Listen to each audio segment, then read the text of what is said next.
Hey, what's up, y'all? This is Aaron Gordon here, and we are back here with the Aaron Gordon podcast. I have my special guest, none other, Keldrick Lesure. It says Keldrick Lesure on there, but it's KJ. How's it going, man? What's popping? Man, I can't complain, man. It's going good, though. So, man, we've been teammates for pretty much my entire high school career. We've been friends, since what, the third or fourth grade? Like, it's been a long time. So, when did you first start, growing up loving the game? What was it like, just growing up in Indianapolis? Obviously, a ton of hoopers. What was that experience like for you? Did it pause? Oh, yeah, it did. Yeah, you're good, though. Okay. Man, I've been hooping probably since 5, 6 years old. My mom put me into sports up at Municipal Gardens, and then the walk-ins. So just growing up in Indianapolis, everybody wants to hoop. That's kind of what everybody does. Every kid's dream is, to make it to the league and, to play basketball or play a sport, period. So, I started playing basketball probably like 5 or 6. I really wasn't that good, to be honest. I was just fast, then just over the years, start working out. And, when I probably got to, I think probably was it middle school, because I think you went to Fox Hill and I went to Crooked Creek. I think that's when we first kind of got into it, kind of met each other and stuff like that. And then I started working out with your dad. I think like for real, like 5th, 6th grade, when we start, when he was coaching us, our Panther team, that's when I really start, taking basketball for real, working out and stuff like that. So it's been a minute. Well, that's not my experience with you. So my experience with you was I was playing up, because I played up my entire life. And then the first year I played with my age group, it was like 4th grade. And that's when Indy Hoosiers with you and CJ and all them boys was on Indy Hoosiers. So, that's my first, experience of you. I know you might have forgot about that, but yeah, I was really excited when, I knew that you were going to go to West Lane, because at that time, Jaywalk wasn't going to go to West Lane. He was going to go to Northview. Garrett, I wasn't too sure about, what he was doing, because he was at hardcore. Most hardcore kids go to Northview, and I didn't know, Tyree was in Riverside, and I didn't know about Antonio. So me going in, I'm sitting back here like, all right, this is about to be my road dog, because I don't know anyone else that's going. So that was the moment, and we was on the #1 team in the state. So I was like, all right, we about to rock out. Obviously, we've had a ton of success in middle school. What was your experience like, going into West Lane, especially like during that time, because that was a huge transitional period, for West Lane public schools, that area. What was that, sort of, time for you like? Man, it was kind of a good time, because I mean, like pretty much everybody that we grew up with and, that West Lane team, we still conversate, everybody pretty much on the same team. We still, keep in touch with each other and stuff like that. So I feel like that was a start of like kind of like a brotherhood that, it's kind of stayed together and locked in, for our whole life and stuff like that. Because, man, we went through, we go undefeated 2-3 years in a row or something like that. So, we went through a lot of, trials and tribulations and stuff like that through that time. And, at one time we was ranked like in the country as like one of the top middle schools. And, it was a fun experience for sure, being on a team that's undefeated and games being packed. And then, you bring in Tom Crean, Coach K, like all these people sitting front row at the games. I'm like, wow, this is crazy, man. But, I'll probably say our best memory, man, was when we played Addicts, man. That was, still got the CD. That game. Anybody that went to West Lane remembers that game. And literally anybody, like people still come up to me and talk to me about that today. Like it's crazy because, when I was out in Vegas for NBA Summer League, like I was there with David Logan. And once I passed David Logan, I saw someone else from Indianapolis and they brought that game up. And I'm like, dang, like people still bring this up literally 10 years later. And it's mind boggling, it's mind boggling that, people still was a highlight. Still remember how they felt, still remember everything about that game, still remember the moment. So your sophomore year, you decided to move to Franklin, Tennessee. What was that whole transition like? Because at that point I had transferred, Jordan had transferred, like it was a big transitional period, not just for you, but for everybody. What was that transitional period like for you going and moving? Man, it was honestly really hard, but the best thing about it was, I got to move, with my best friend, Garrett. So it kind of made the transition a little easier, But as far as sports and things of that nature, it's how it is starting over. Yeah. Nobody knows you. I'm going to Franklin, Tennessee. They probably like, who is this kid? You didn't know if they thought like, oh man, is he good? He sucked. Yeah. You know what I'm saying? So the politics and everything like that. So it was kind of like in my head, like, man, I really want to stay at North Central, or kind of go to Cathedral. I was kind of figure out like, man, well, I don't really know if I want to move, but having gear by my side and stuff like that, it made it a lot easier, because we was road dog. We was like this, when we moved. So it was cool. It was an experience for sure, but I think it honestly taught me, how to kind of adapt to, my environment and kind of make the best out of the situation. That's kind of what I did. So what was the process like for, your recruitment? Because obviously you went to Columbia State Community College. What was that process like coming from high school into playing in college? It was a lot different, you know what I'm saying? And, I took the JUCO route just because, with me transferring and things of that nature, it kind of messed up a lot of the stuff. I'm going down south and, I'm a new face and, I wasn't really on nobody's recruiting board and stuff like that down south. But, being in Tennessee and actually being able, being a good player and stuff like that, I got on, a lot of D1s, Radar, TSU, Lipscomb, Belmont. Those are all right around the neighborhood, so that was kind of, refreshing, in the grand scheme of things, but still, Columbia State was just more of a way for me to develop and kind of grow my name and kind of figure out myself as well. I was kind of in high school, I just kind of did whatever, what I'm saying? Yeah. You the man on your high school team, but when you go to college, it really don't work It's like that, different. I'm saying it's way different. What I'm saying? You ain't about to take all the shots. You're not about to call the play. You're not about to just do all that. What I'm saying? So you have older people and stuff like that. So I think I was still kind of figuring out myself as an individual and as a basketball player. So, man, I'm telling you, JUCO was, like I said, one of the best decisions ever I made, as far as maturing as a young man, on and off the court. It taught me a lot of lessons and things of that nature. So I give a lot of shout out to, a lot of credit to my coach, Winston Neal, for everything he's done for me, for sure, especially with recruitment. He's the man with that. What was, your situation like, when you were finished there, you were done? What was your situation like going to University of Arkansas, Monticello? What was that whole thought process that you decided to go through once you were done there? Did you intend on to continue playing? Like, what was your whole thought process? Because I know for some guys are like, oh, I'm kind of done. You want to, continue playing as well as, get your degree. Right. Well, kind of with that situation, man, it was kind of more of like kind of trusting in God and kind of leaning on my mom and stuff like that for situations like that, because, I did have a couple D1 offers and things of that nature. And then I did go on to visits, but it was kind of just like a selling, like who can sell the best candy bar, you know what I'm saying? Yeah. And I didn't feel like the genuineness, you know what I'm saying? Like it wasn't genuine. It's more like I'm trying to sell him to come to our school. Yeah. And so, it was the crazy part about it. It was just like a last second thing. It was like the coach from Arkansas Monticello, Coach Tolan, he called me, he was like, hey, you want to come on a visit? And I'm like, dang, and literally that was the first D2 that really reached out to me. Yeah.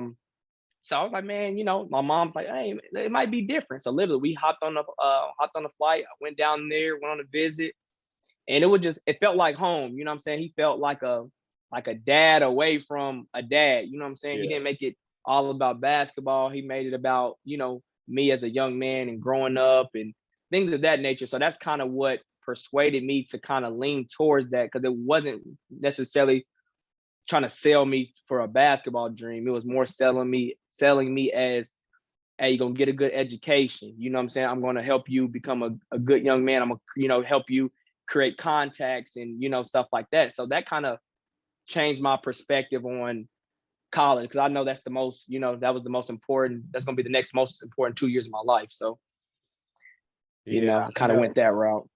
Yeah, I know it's crazy when you make those decisions. Like personally for me, like it's so hard when you make a decision that you're only going to be here for 2 years. Like I think people think about other decisions such as like where I'm gonna work at next or what I want to do, but like those situations, you don't know how long you're going to be there. So your mental, aspect is going to be like, I just want the best situation for right now. Like when you go to a school, Absolutely. like sometimes you have to say, this may be where, I'm going to be for a year and it's going to affect the rest of my life. 2 years is going to affect the rest of my life. Like choosing a school is one of the absolute hardest things I think people can do in general. To me, it's even harder than choosing a job. Man, I tell people that all the time because it's the biggest, like one of the biggest decisions of your life. You know what I'm saying? Yeah. And it can either impact in a good way, or you didn't see some people it'll impact them in a bad way. So Yeah. it's definitely up there for sure. So now let's go a little bit more into your personal life, since we, covered just a little bit of your basketball career, just a little bit of your, college career and all that. So obviously, you are extremely close with your mom. Most people know, man, like if they've been around you, you know that, KJ is a mama's boy, and you have no problem admitting that. And what's that process been like, since obviously, you've been knowing your entire life, but what was that process like Yeah. just from when you've been young, and how important she's been, to you? And, what are some of the best memories that you have had of her?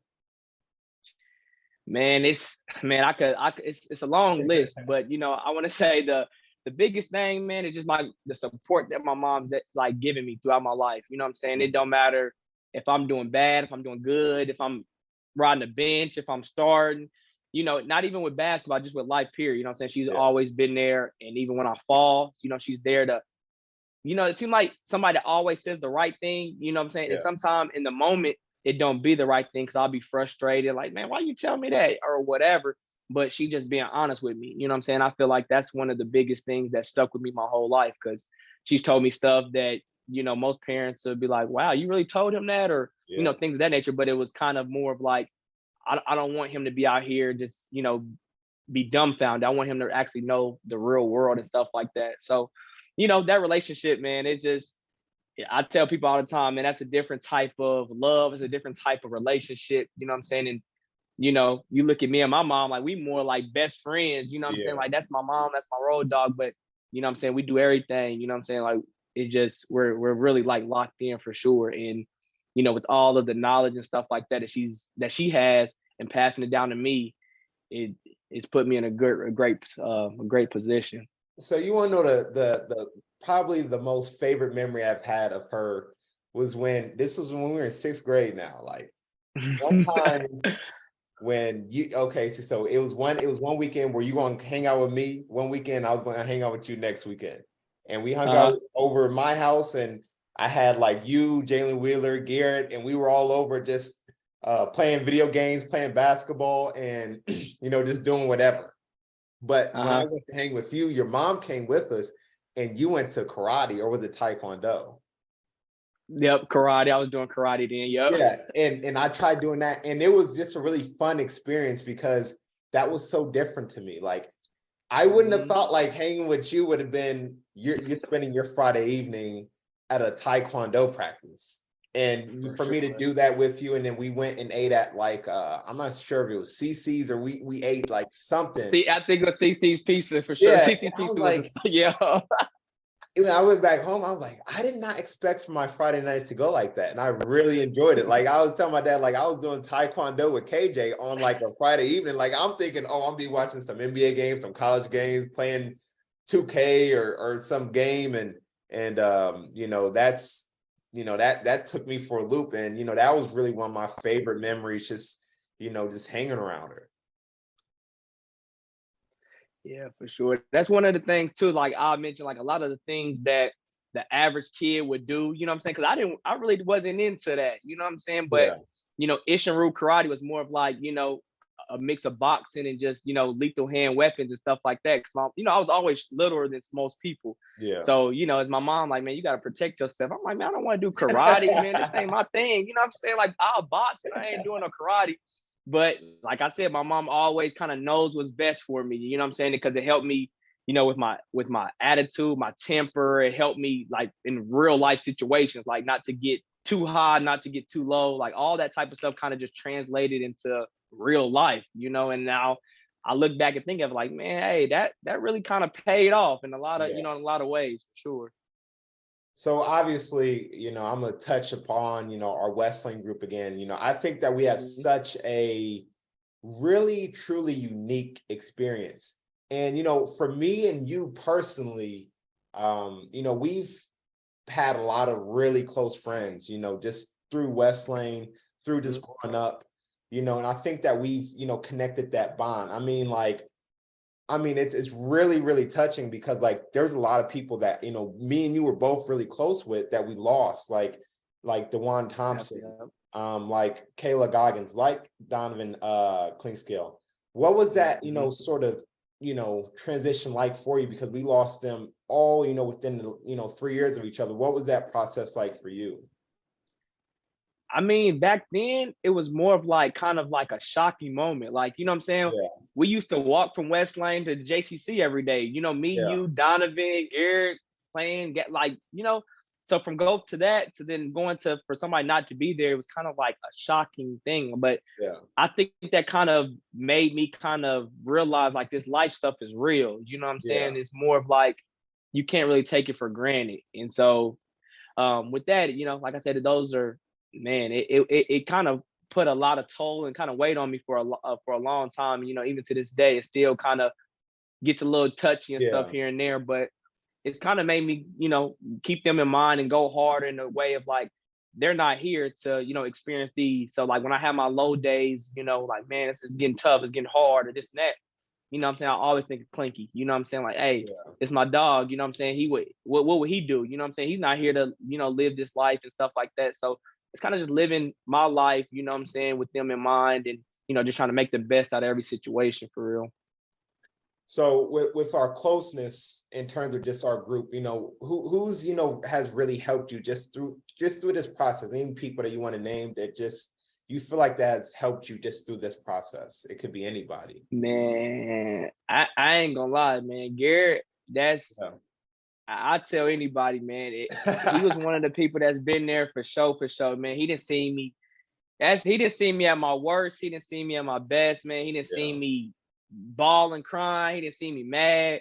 You know what I'm saying? So somebody like that, you know what I'm saying? He's always been there. And, you know what I'm saying? He never judged me. You know what I'm saying? But with us moving to Tennessee, that's all we had.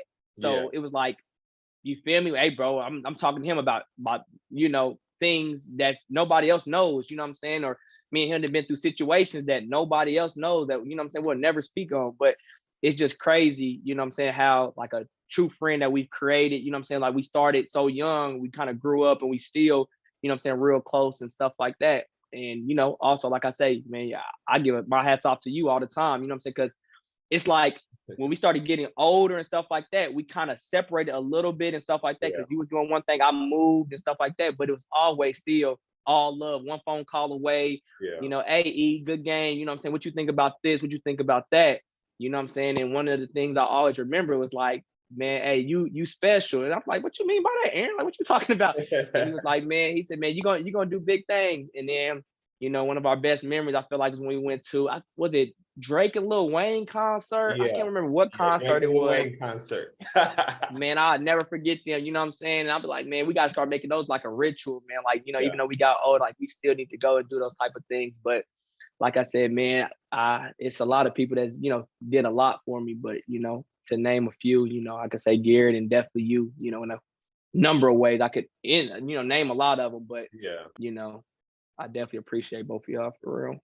So what was your transition like going from college into kind of what we would call the real world or the business world? Because obviously, you've done a lot of different things in just a short, 2.5 year span. So, what have you sort of created, touch a little bit on integrated transport, touch upon, pretty much any sort of aspect that you've, done over the last 2.5 years.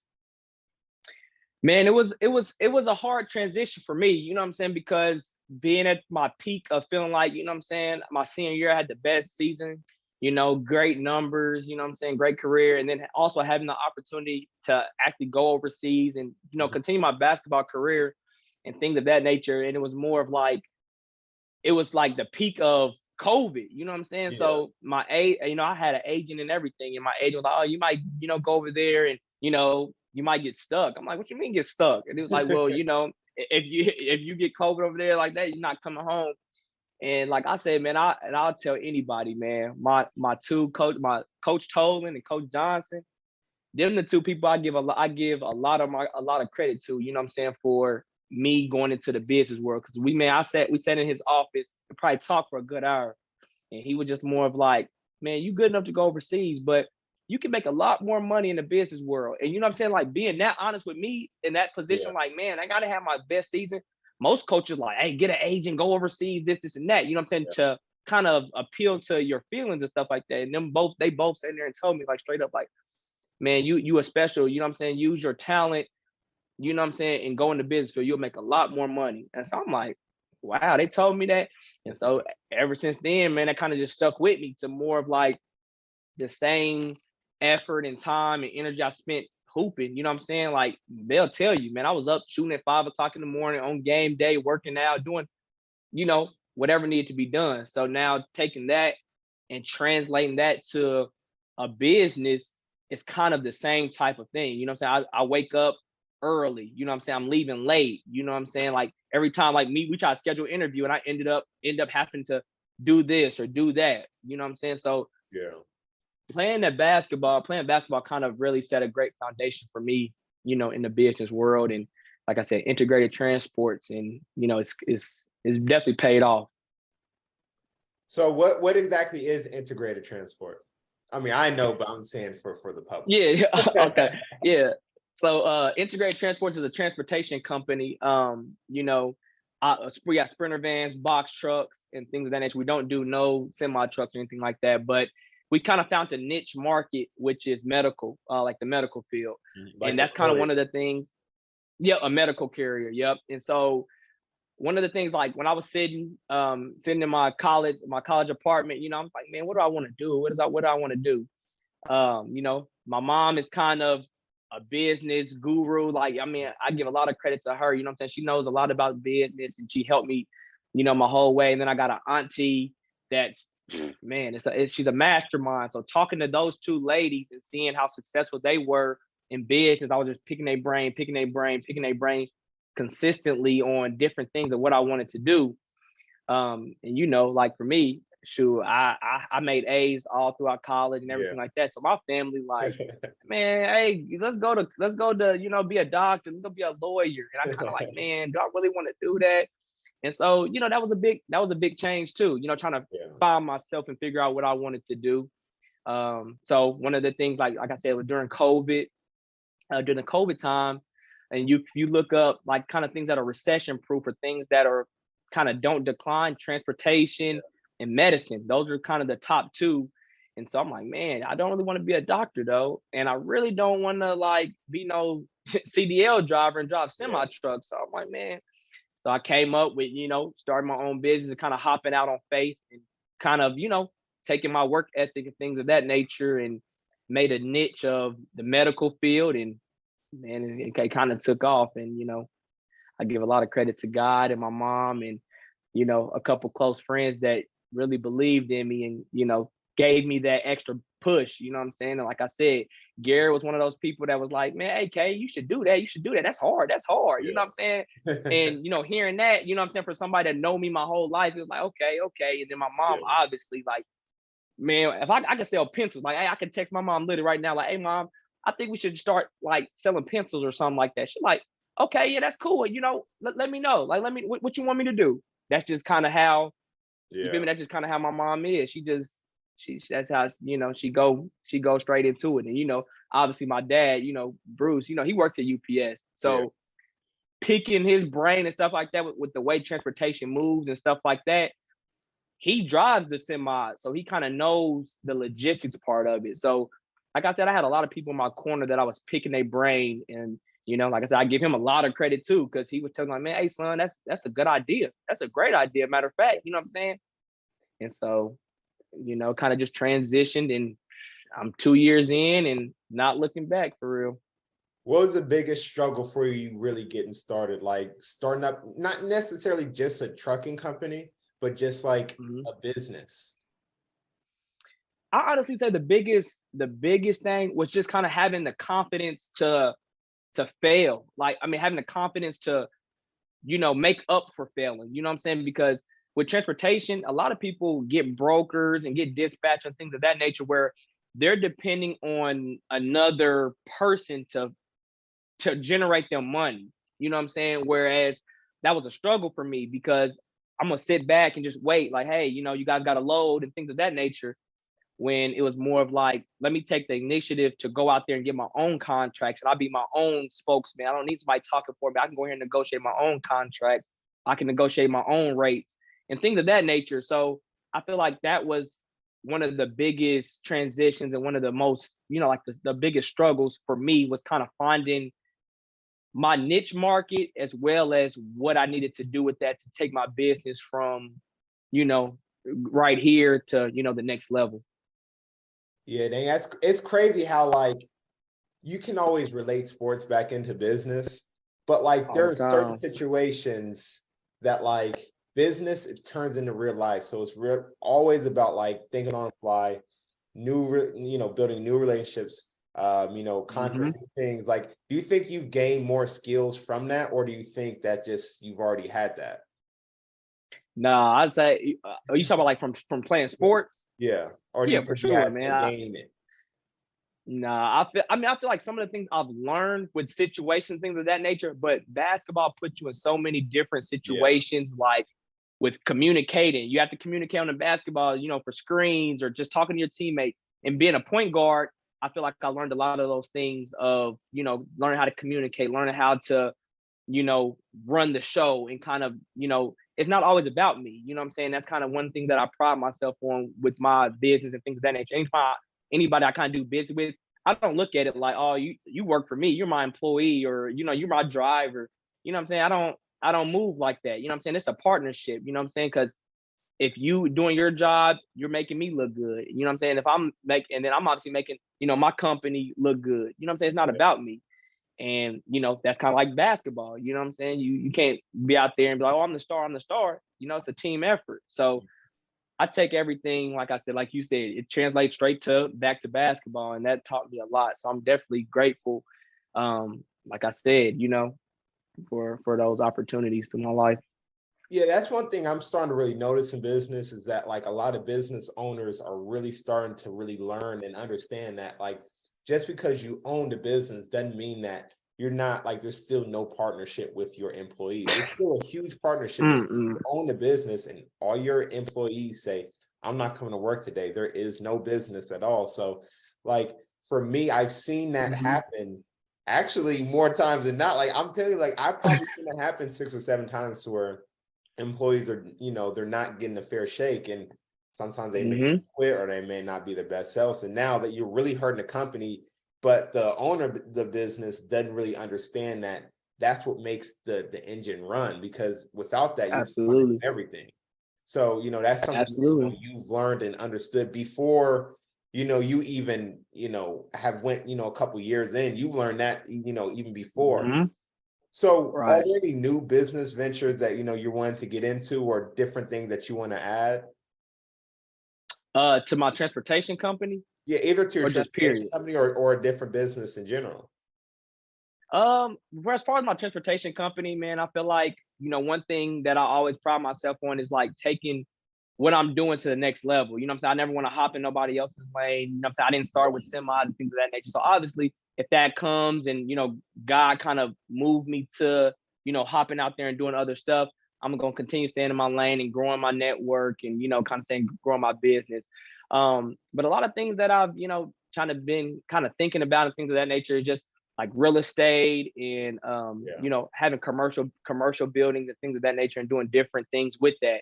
Having a barbershop, a nail salon, things of that nature that, or kind of like, yeah, you know what I'm saying? That's a lot of people don't really see that, you know what I'm saying? So I kind of want to get into that type of space. And one of the other things that I really want to do, is kind of like halfway houses, anything that the government pays for, it's going to always make money because the government's not going to run out of no money. So if you have, if you have like a nursing home or retirement home for the elderly, that's, you know what I'm saying? That's something that my mom's been talking about. I don't know for what. I mean, not for what, but since when, like she always talked about retirement home for elderly. And so now I'm kind of like, man, that's a good idea, Yeah.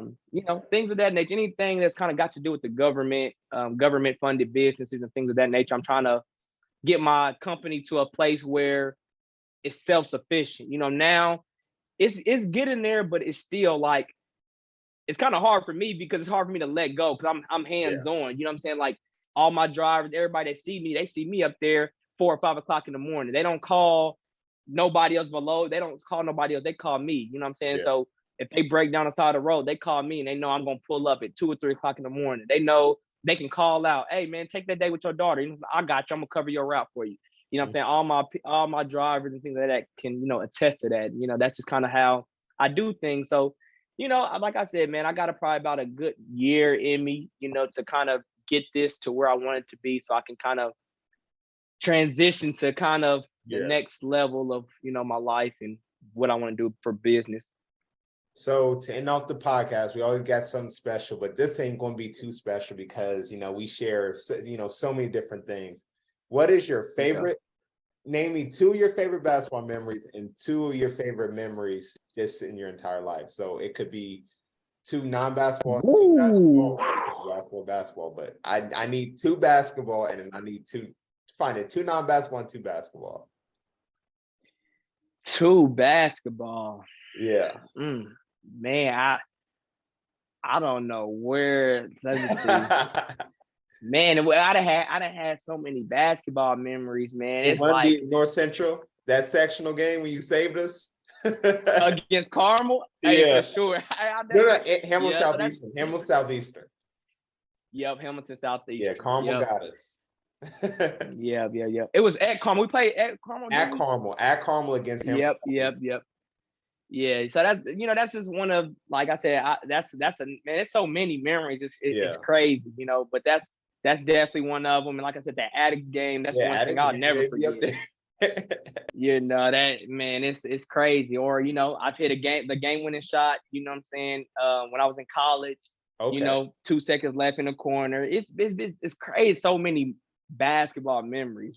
Just even playing with people like, what I'm saying, that you see on TV, like Kyle and, Jason and, Michael and all them. Like, it's just crazy to see that, like, hey, we was like, played on the same team, brothers, up and that. And then these people were superstars, you know what I'm saying? So even that, like, I feel like those are great memories, you know what I'm saying, that you can never really live down. But as far as my real life, like my personal life, man, I could say graduating college is a big memory for me. Just because everybody in my family just doesn't graduate college and things of that nature. So that was one of the things that, I promised my mom, and, obviously I was going to do it anyway, but I feel like that was a big memory, not only just for me, but for my mom, you know what I'm saying? Because everybody wants to see their kid walk across the stage and, get that diploma and things of that nature. So that's one of my biggest moments. Another one would probably be, start my business. That's one of the biggest, accomplishments of my life. You know what I'm saying? To actually start something from the ground up, like with, I ain't gonna say no help. I had a lot of help, but as far as believing in myself, taking it upon myself and doing everything necessary to get it to where it was, and anybody around me actually sees, like, you know what I'm saying, man, hey, he worked hard, you know what I'm saying, and stuff like that. So I feel like those are kind of my top 2. For sure. Well, thank you, man. That's all we have today, man. I know I'm gonna have you eventually on again because this is your second or third time being on. One of the 2. Yeah. But, I know I'm gonna get you on again, but thank you, man. Hopefully in the next, couple of years, everything's gonna be all blown out of proportion for Integrated. So man, I can't wait. I wish you nothing but success, brother. Man, I appreciate you, bro.